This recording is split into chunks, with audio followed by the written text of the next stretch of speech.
waaw bon timidité bi mën na expliquer su benn mbir peut-être man sax gisuma timidité peut-être suñu remonté woon tuuti contre Linguère ma ni l'équipe était timide mais tey pourtant am nañ entame match bu baax mais tamit ay nit lañ soo jógee su 2 revers plus un accident ñëw 3e journée psychologiquement peut-être pour nga remonter waat buux leen ça mën na nekk problème liñ naan problème mental la quoi waxtaan na ñoom bu baax a baax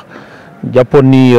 tey suñu ñëwee dinañ vraiment sentir ni loolu waxtaan nañu ak ñoom mais malheureusement ñu génn par encore une défaite mais lu may wax rek football moom boo bañee défaite da ngay toog sa kër continuer liggéey xam ni nag neexul mooy dajale ay défaite neexul mais 6e journée la dañ kon ne liggéey vraiment kontaan nañu dara ci défaite bi te jàpp nañ ni sax mi ngi bëgg a bari parce que nag gëj nañoo gagné effectivement waaye nag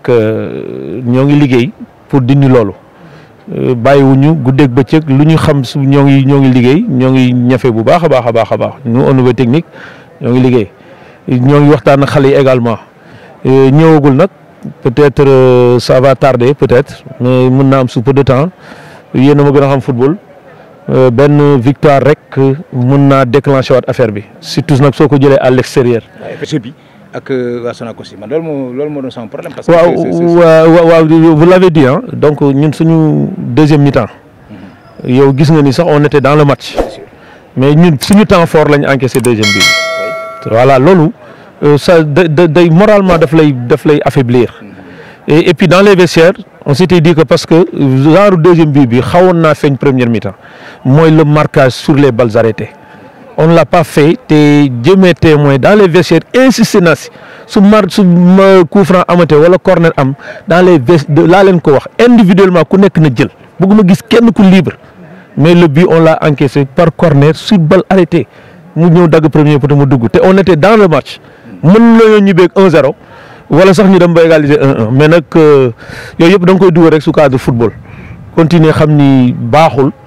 nañ ko ne jàppaat nañ ko ne liggéey gën a waxtaan ak xale yi tamit parce que moralement on sent nettement que ne affaire bi neexu leen parce que man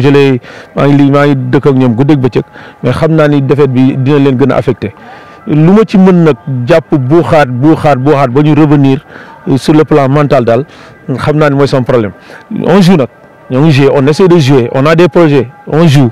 mais parfois on perd bêtement sur des trucs yoo xam ni daal su football lay bokk waaye il faut pas se décourager.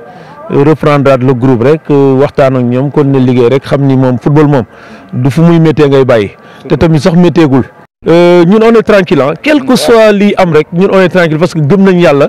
te liggéey nañ ci football xam nañ football Thiès lañ dëkk TFC bii ñu nekk tey on a été capitaine là-bas en cadet en junior en senior ñoo gagné coupe du Sénégal bi man mii maa ko gagné coupe du Sénégal junior bokk naa ñi koy yéegal première division donc xam nañ fi ñu jëm waaye nag parfois nag jàngalekat baa ngi ne di ma jàkkaarloo parfois chemin bi day bëri ay obstacles. day bëri ay obstacles et c'est normal maintenant est-ce que loolu man war na ma décourager leen non suba laay gën a liggéey incha allah gën a jàppaat bon objectif bi nag maintien la certes mais qui veut maintenir vraiment doit prendre des points. ce temps-ci menacé par rapport à la situation ay dàq ay non suñu ma dàqee ma ñëw jàpp ci amul benn problème man may xoolal au-delà de l'entraîneur maa ngi liggéey maa ngi am sama métier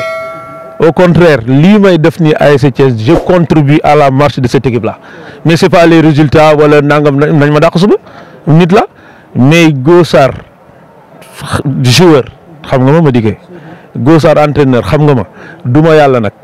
suñ ma gañee dama koy teg dans le cadre du sport suñ ma dàqee ma yéeg kaw termine seetaan suba it ma amaat benn équipe su ma benn équipe jëlul tamit ma dem jàppi sama liggéey def sama centre bi formé barki démb laa génn benn international muy Pape Matar Sarr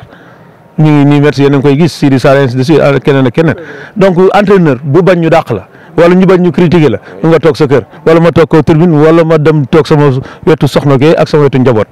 tant que résultat yi mën naa baax sax ñu dàq ma waxuma laa nag ay soo amul résultat nangam waaw loolu du dara ça fait partie de la vie man ma dàq suba ginnaaw suba ma jàpp faral ASC Thiès lu ma ci mën ma def ko ci man sportif la loolu lay dund. man xoolal du ma entraîneur buy je ne suis pas figé par ay poste d' entraîneur wala nangam Thiès laa dëkk j'ai joué au TFC nekk naa fi jàpp naa ci ñëw nañ ma ni ma kaay jàppale ma indi sama contribution si ñoom Khalifa ñii ak ñoom Gowsul ak ñoom Sidaat lim ñu jàngal ñu ñëw di ko wàccewaat fii. suba it suñu dàqee du tax suñu deret ji it TFC du si nekk ak footballu Thiès loolu ça clair ñun amuñu aucune pression on veut gagner c'est pas le salaire qui me retient au TFC au contraire je contribue financièrement sur beaucoup de choses sax loolu yàgg naa ko def fu ma nekk c'est pas des salaires wala ay dàq-dàq yi ma yëgee suñ ma yàqee suba ginnaaw suba fii laay toog supporter leen man ci footballu Thiès moo ma yitteel te nit laa je gagne j'ai toujours gagné je perds, j'ai toujours perdu, j'ai fait des matchs nuls, c'est la vie du sportif. Merci beaucoup.